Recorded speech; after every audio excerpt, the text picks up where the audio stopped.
విజ్ఞాన కేంద్రం మనం మంచి పుస్తకం ఈ రెండు సంస్థల తరఫున నిర్వహిస్తున్నటువంటిది. మనం టాపింగ్ 70 ఏళ్ళ సెక్యులరిజం తీరుతెన్నులని పెట్టుకున్నాం. అదేవిధంగా బీజేపీ యొక్క అది ప్రచారం ఏంటంటే భారత రాజ్యాంగంతోనే లౌకిక తత్వం అనేది భారతదేశంలో వచ్చింది అనేటువంటి అభిప్రాయాన్ని కలుగజేసే విధంగా అది వ్యవహరిస్తుంది. కానీ అది నిజం కాదు. భారతదేశంలో ఎప్పటి నుంచో బహుళత్వం, లౌకికతత్వం ఇవన్నీ కొనసాగుతూనే ఉన్నాయి. అది రకరకాల రూపాల్లో మనం చూడవచ్చు. ఒక ప్లూరలిస్టిక్ సొసైటీ భారతదేశం అనేది, అది ఒకటిగా ఒకే మతంగా ఉన్నటువంటి దేశం కాదు. ఇప్పుడు వీళ్ళు కోరుతున్నటువంటి హిందూ దేశమే కావాలి, హిందువులే ఉండాలి అనేదానికి అర్థమే లేదు. అదేదో రాజ్యాంగం ద్వారా వచ్చింది కనుక రాజ్యాంగాన్ని తీసేస్తే, రాజ్యాంగం మొదట్లో కూడా అది లేదు, ఆ ప్రవేశికలు తర్వాత చేర్చారు కనుక అది కరెక్ట్ కాదు అనేటువంటి వాదన చేస్తున్నారు. అది కాదు, మనకి మొఘల్ పీరియడ్లో చూసినా తర్వాత వచ్చినటువంటి అనేక మంది రాజుల పీరియడ్లలో చూసినా కూడా ఈ లౌకిక విలువలు అనేది ఉంటూనే ఉన్నాయి. నిజానికి ముస్లింలకి హిందువులకి మధ్య ఘర్షణ కానీ, ఆ పద్ధతిలో మతం పేరుతో జరిగినటువంటి దాడులు కానీ యుద్ధాలు కానీ ఏవీ లేవు. యుద్ధాలంటూ జరిగితే అవి హిందూ మతంలో జరిగాయి, శైవులకు వైష్ణవులకు మధ్య జరిగాయి. అదేవిధంగా బౌద్ధంలో హీనయానం మహాయానం మధ్య జరిగాయి, జైనంలో శ్వేతంబర దిగంబర మధ్య జరిగాయి. ఇట్లా తప్ప హిందూ ముస్లిం యుద్ధాలు అనేటువంటివి లేవు కదా. అదేవిధంగా క్రైస్తవులకి హిందువులకి మధ్య యుద్ధం జరిగింది లేదు. ఆ క్రూసైడ్స్ ఏవి మనం యూరోప్లో జరిగినటువంటి క్రూసైడ్స్ ఏవి కూడా ఇక్కడ ఉండవు. కనుక ఈ బహుళత్వం అనేటువంటిది, లౌకిక విలువలు అనేటువంటిది అనాది నుంచి భారతదేశంలో ఉన్నటువంటి అంశం. రాజ్యాంగంలో కూడా దాని నుంచే పెట్టారు. కానీ ఇవి క్రమక్రమంగా పలచనబడుతూ ఇప్పుడు పూర్తిగా దాన్ని వ్యతిరేకించేటువంటి వాళ్ళు అధికారంలోకి వచ్చారు. వాటిని తొలగించాలి, మొత్తం రాజ్యాంగాన్ని మార్చేయాలి అనేటువంటి ఆలోచన కూడా ఉంది. రాజ్యాంగాన్ని మార్చేయటం అంటే దాని అర్థం ఏంటంటే, మనల్ని రాజ్యాంగం రాకముందు పాలించినటువంటి మన ధర్మమే భారతదేశాన్ని పరిపాలించాలి అనేది అర్థం. దానికి మించినటువంటి వేరే అర్థం ఏమీ ఉండదు. మళ్ళీ చాతుర్వర్ణ విధానాన్ని తీసుకొని రావాలి, అటువంటి ఆలోచన కలిగినటువంటి వాళ్ళే దీన్ని వ్యతిరేకిస్తున్నారు. కనుక ఈ అంశం మీద ఈరోజు మనం ఈ టాపిక్ మీద మాట్లాడబోతున్నాం. ముందుగా రాంపుణ్యాన్ని గారు మాట్లాడతారు, ఆ తర్వాత ఈ విల్ టేకప్ క్వశ్చన్స్ ఆల్సో. ఆయన ఇంగ్లీష్లో మాట్లాడతారు, దాన్ని వీరయ్య గారు తెలుగులోకి అనువదిస్తున్నారు. నేను రాంపుణ్యాన్ని గారిని ప్రసంగం ప్రారంభించాల్సిందిగా కోరుతున్నాను.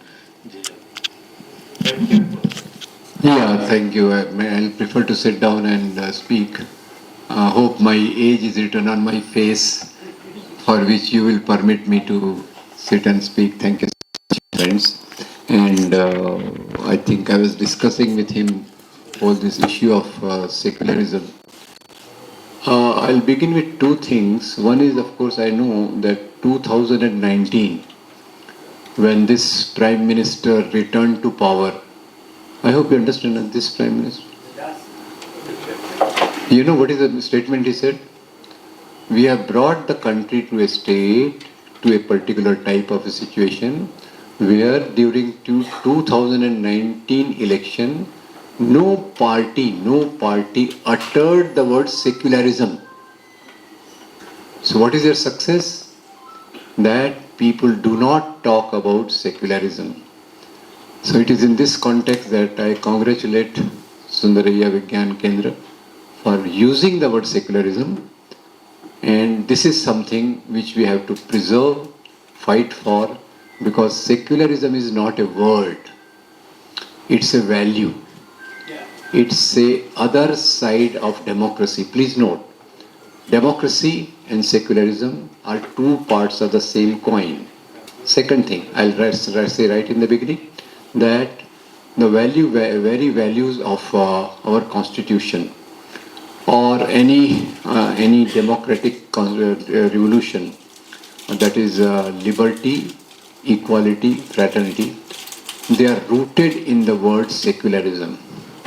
So when your Prime Minister, our also, says that it is a success for them that people did not use the word secularism, actually it is a frightening prospect. It's a frightening prospect how the other of secularism is communalism. Communalism, as such, of course, communalism word has been used in the global scenario in various ways. There is some good way also. Good way also. Communal word has a very positive meaning that you are doing something positive for the community. There is COVID in the society. You are working to alleviate the suffering of the COVID patients, COVID people, COVID families. That is communalism. But this is word unfortunately restricted only in the, this is a luxury enjoyed only by the European countries. In our countries, South Asian countries, word communalism is a negative word. Negative word in the sense where religion is used. Religion is not lived. You can really live religion as a very secular person. We have excellent examples in the form of Maulana Abul Kalam Azad, Mahatma Gandhi, who lived their religion while being fully secular. But the other side, some people have used religion to mobilize people for their political power. Now this is a difficult sentence, I know, even I took long time to understand what does it mean using religion to mobilize people for their political goals. And simple example, of course, that's what we have been suffering. Right in the beginning, I'll say 2 or 3 issues you may be remembering. Of course, here one thing is there. Partly I feel relaxed in southern part of the India because this communalism doesn't have that intense danger which North India, which can be called cow belt. Of course, we'll come to cow also, how they are using cow for their communal goals. Cow has been used very, very brilliantly, I must say. For some people it's a food, but for them it is a politics. Using cow as a food is, I think, less dangerous than using cow as a for politics. That's my understanding anyway. So in the whole cow belt, this issue is, these communal issues have been intensified, have been used to polarize the communities along religious lines, to create hatred against minorities. Before partition, communalism was equal and opposite on both sides. There was Muslim communalism, killing Hindus. Hindu communalism, killing Muslims. Now it is a sort of a one-sided offensive. And that you can see one school teacher who's supposed to mold you into a good human being, she makes a Muslim student stand and call every other student that you beat him, he's a Muslim, he has not done his homework. Shame, this can't be. I mean, every time I describe this thing, something bleeds inside my heart. Now I am a Muslim, I am traveling in a train. Society is supposed to give me a protection in the form of Railway Protection Force. But there is a person in the Railway Protection Force, Chetan Singh. He moves in the train. He searches who's a Muslim. I have 8 bullets, number 1, number 2, number 3. He kills them only because of Muslim identity. Look at the third communal mobilization, that cow I said. Cow will be coming into my this thing because of course one way I love cow as a because cow milk is so good. Cow ghee also they said is better. No? I don't know much, but cow how they have used in Mewat. In Mewat they killed 2 Muslims, one Monu Manesar. Sorry, this thing. One Monu Manesar killed 2 Muslim youth because they were carrying cattle. And how did they kill? Can you believe the horrid nature of killing? Inside the jeep, inside the car, they trapped them and they burned the car. He's absconding from last 8 months. And then he comes back because there is some religious procession to take place. Now religious procession, religion, we know that so many definitions. Religion is also a opium of the masses. Sitting in this hall I can say that also. But there is the other side of that also. Religion is also a sigh of oppressed in this heartless world. So there is a religious procession, and that religious procession is not used for spirituality. What is it used for? It is that religious procession of offering holy water to Lord Shiva. Of course, not on the moon. Moon also no, there is Lord Shiva, fortunately. So that holy water is to be offered to Lord Shiva, and the norm of the religious procession is that you carry spirituality, holiness in your heart. That was the thing which I learned in my childhood. But now what is the new norm? That you carry hate against Muslims. You carry guns, you carry sword. You go deliberately in the Muslim majority area.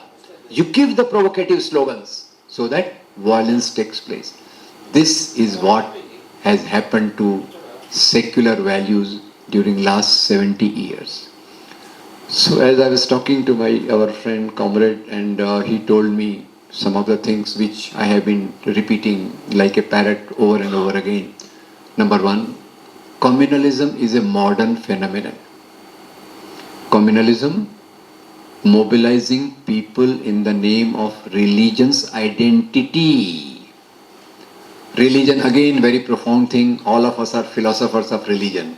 There are as many definitions of religion as many people are sitting in the hall. But I will summarize it in one word. On one side, there is a morality of religion. On the other side, there is an identity of religion. When I talk of morality, I talk of Vasudhaiva Kutumbakam in the real sense. I talk of love thy neighbor from Christian this thing. Of course, funnily what happens, you have all mature people here. When I say love thy neighbor, no problem, no ripples of laughter. But when I talk to teenagers, oh, from Christian mythology, you will believe, you come to know, love thy neighbor. So all the teenagers feel very happy. I said, no problem, you can feel happy about that particular interpretation also. Then I learned from Islam that a person whose neighbor lives on empty stomach, a person whose neighbor is hungry, for that person the gates of Jannat will never open. And of course here then again I try to compare Muslims generally. Where do Muslims go after death? Jannat, na? And where do Hindus go? Where do Hindus go? Swarga, I was missing the word. And where do Christians go? Heaven. These are all three different places, or they are the same? I don't know. Anyway, I'm glad that we are clear about visa passport after death. Before death, during our life, what happens to visa passport, I don't know. Anyway, so this is what I call as morality of religions. And on the other side, there is an identity related to religion. So there is a temple, there is a mosque, there is a Lord Gautam Buddha statues, there is a mosque, there is a synagogue, there is a holy book. Now holy book is very interesting. Holy book, when you ask people, every people will swear by their holy book. Oh, my holy book, Gita. Of course, Hindus have plethora of Hindi books, holy books. Gita, Upanishad, the Puran, Vishnu Puran, Bhagavad Puran, and infinite number. The Muslims have only one, Christians have only one, Sikhism, Granth Sahib. Everybody calls their books as holy books. And if somebody insults their holy book, they are willing to kill each other. But what is inside the book, hardly anybody will know. So this is and second thing is, of course, holy is good because it is directly the word of Lord Almighty. Even Lord Almighty are also very different. No? God on one side, Ishwar on other side, Allah on other side, etc., etc. I don't know whether they meet each other and talk about communal harmony on the earth. I think whether we meet in Sundaraya Hall or not, but it is very important that they meet there and try to establish some sanity in the followers of their religion.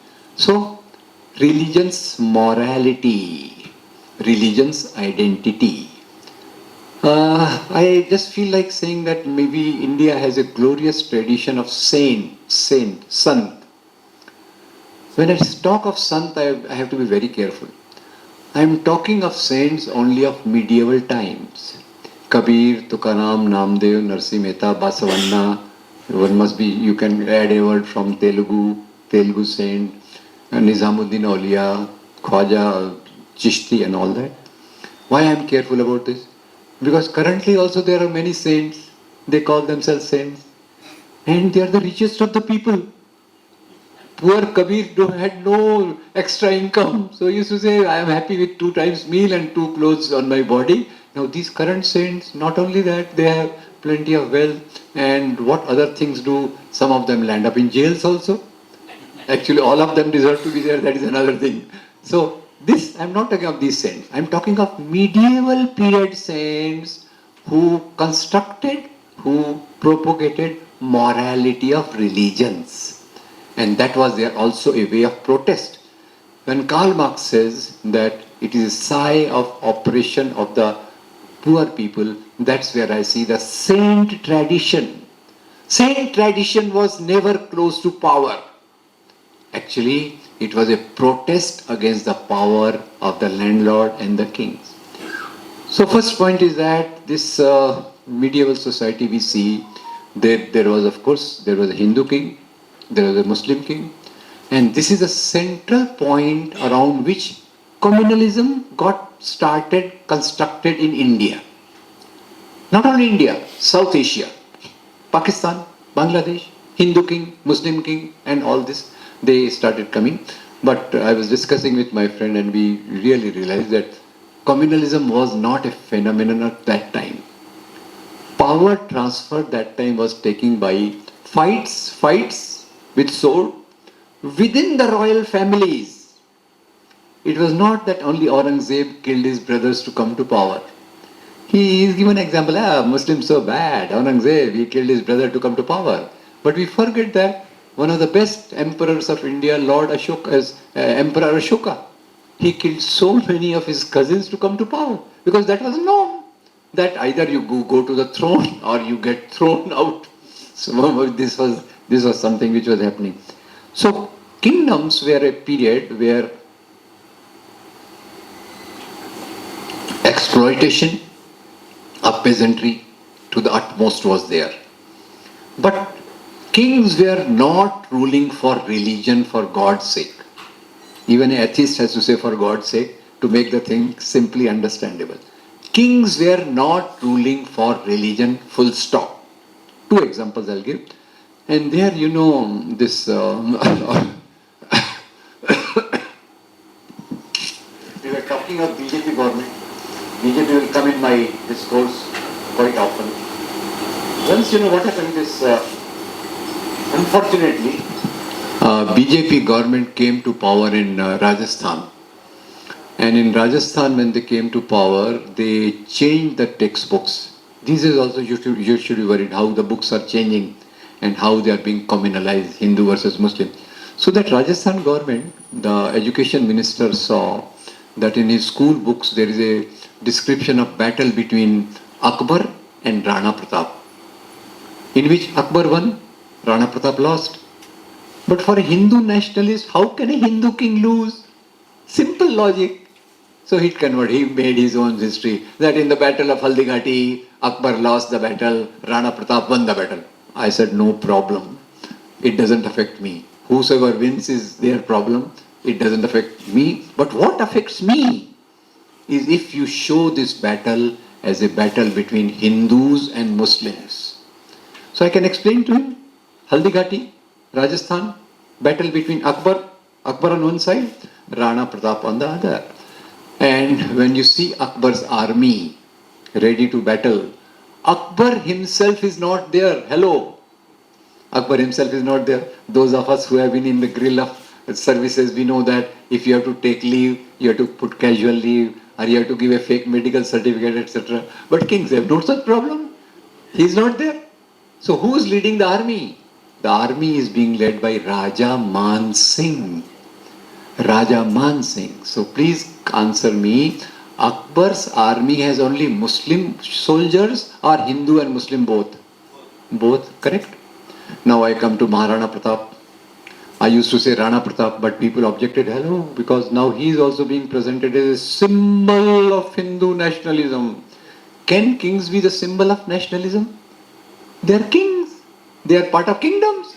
But currently, of course, anything goes. So Chhatrapati Shivaji Maharaj, my friend was telling me, we are erecting statues of Shivaji Maharaj because he is a new symbol of Hindu nationalism. I will come to Shivaji Maharaj also. Because in Telugu, Comrade Govind Pansar's brilliant book, Who Was Shivaji, has also come. Anyway, back to Haldigati. Other side, Maharana Pratap. Maharana Pratap himself is leading the battle on his horse called Chetak. Chetak I reminded because Bajaj gave his scooter the name Chetak so that we identify the speed and things and all that. Chetak. And Rana Pratap had two generals. One was Ram Singh and second was Hakim Khan Sur. 3,000 soldiers, 2,000 under Ram Singh, 1,000 under Hakim Khan Sur. So question is, Rana Pratap's soldiers are only Hindus or Hindu-Muslim both? Both. Both side Hindus are there? Yes, no. Both side Muslims are there? So is it a battle between Hindu-Muslims or is it a battle between two kings? Two kings. Is it a battle for religion or for power? Power. So I could explain to him and I said, okay, you can make all the Hindu kings win against Muslims. I have absolutely no problem. But the battle was never for religion. Battle was always for power. And then Chhatrapati Shivaji Maharaj, the second great symbol of Hindu nationalism being promoted from Nagpur. Nagpur, I hope you understand. Okay. So Shivaji Maharaj. And here I am generally fond of making it onto a story, because at one time I wanted to become a story writer. I failed. So I came into this sort of a propagating things. So I make a story out of that. You know, when Shivaji Maharaj's father was not a king. He did not inherit a kingdom. He made his own kingdom, Chhatrapati Shivaji Maharaj. We have to spell fully, otherwise your fate is not good once you leave the hall. Okay, so Chhatrapati Shivaji Maharaj, he was making his kingdom. And when he was making his kingdom, his first battle, please note, first battle was against a king called Chandra Rao More. Hindu or Muslim? Hindu, okay. So when he is expanding, there are two other emperors or kings who are getting disturbed. One is a Nawab of Bijapur, Adil Shah. Another is Aurangzeb from there. So Adil Shah, Nawab sends his general called Afzal Khan. Can you get something in the name? Khan. My name is, not my name, but my name is Khan. Okay. So Afzal Khan. And Afzal Khan comes to Shivaji and says, okay, why battle, man? Let's negotiate. This was a trap. Let's negotiate. Shivaji Maharaj said, okay, we will negotiate. So Afzal Khan said, you come to my tent, but don't bring any armaments with you, because we are going to negotiate. So why have armaments? Shivaji said, okay, no problem, I'll come. He was going. When he was going, his bodyguard, Shivaji's bodyguard, stopped him. Sir, where are you going? Shivaji says, I am going to meet Afzal Khan. Sir, where is your sword? He says, we have a condition that wherever we meet, we will not be carrying any armaments. Bodyguard says, sir, not allowed. I am your bodyguard, please get down. Shivaji Maharaj gets down. Okay. So he asks, sir, what is your height? Shivaji Maharaj says, 5 feet 6 inches. What is the height of Afzal Khan? 6 feet plus or 6 feet minus? What do you think? 6 feet plus. And what is your body size? I hope you can guess my body size. So what is Shivaji Maharaj's body size? Medium. Of course, this can be answered more simply. If you have to gift a ready-made shirt to Shivaji Maharaj, what size shirt you will choose? Medium. Very good. Thank you very much. And if you have unfortunately to give a ready-made shirt to balance to Afzal Khan, what type of shirt you will give? triple XL. And if bigger is available, all the better, right? So he said, Maharaj, your size is medium, he is extra large, your height is this, he is extra tall. So if he meets you, he can just embrace you and kill you by throttling you. Don't be a simpleton. Take this secret weapon with you, iron claws. And the name of this bodyguard was Rustame Jaman. Rustame Jaman. Shivaji Maharaj had 18 bodyguards, 12 of them were Muslims. His chief advisor was Maulana Hyder Ali. Shivaji's army had many Muslim soldiers, Siddhi Sambal, Ibrahim Gardi, Daulat Khan, etc., which is given in the book by this Govind Pansare. Okay, so Shivaji, then of course, some more things about Shivaji I'll tell you, Hindu versus Muslim, because in Maharashtra, he is being presented as an anti-Muslim king. I myself, with my family, in my happier times, when I was not much worried about communalism is growing and all that, so with my family I had gone to a place called Mahabaleshwar. Mahabaleshwar is very close to a place called Raigad, where Shivaji Maharaj's fort is there. So we were just having a picnic going there.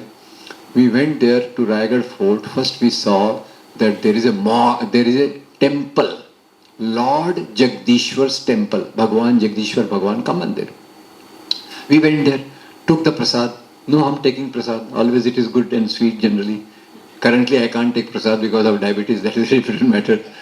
But we took the prasad, and after that, as we left, we went out and saw that near to the temple there is also a mosque.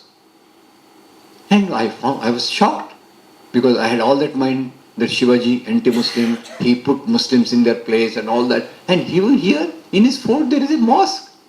And there I came to know Shivaji Maharaj had thought that in your subjects there are Hindus, there are Muslims, and if Muslims comes to meet you, where will they offer their prayers? So there is a mosque also. Of course, currently in the name of Shivaji, that nationalism is being brought. And the list of mosques is also being made. One mosque gone, second on line, third in queue, fourth to be served, like that. So that was Shivaji. So Shivaji took that advice and took that iron claws, hid it under his, what is called rings. Kings had always good amount of rings in their fingers and all that. Don't see by don't go by my hand, which is empty of gold. So he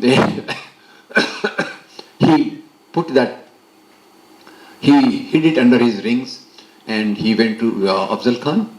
As he went to near the tent, Afzal Khan saw him, came out, charged on Shivaji, shouting, Shiva, Shiva, and went and tried to throttle him. Shivaji brought out his iron claws, put it in his stomach. He gets affected, he gets injured, he falls down. He's dying. And as he's dying, Afzal Khan's secretary, most trusted secretary, comes out, takes out his sword and tries to kill Shivaji. The name of this secretary is Krishnaji Bhaskar Kulkarni. Communalism is over. Here there is Rustame Jaman, here there is a Krishnaji Bhaskar Kulkarni. And Shiva is, of course, I can't resist one more story.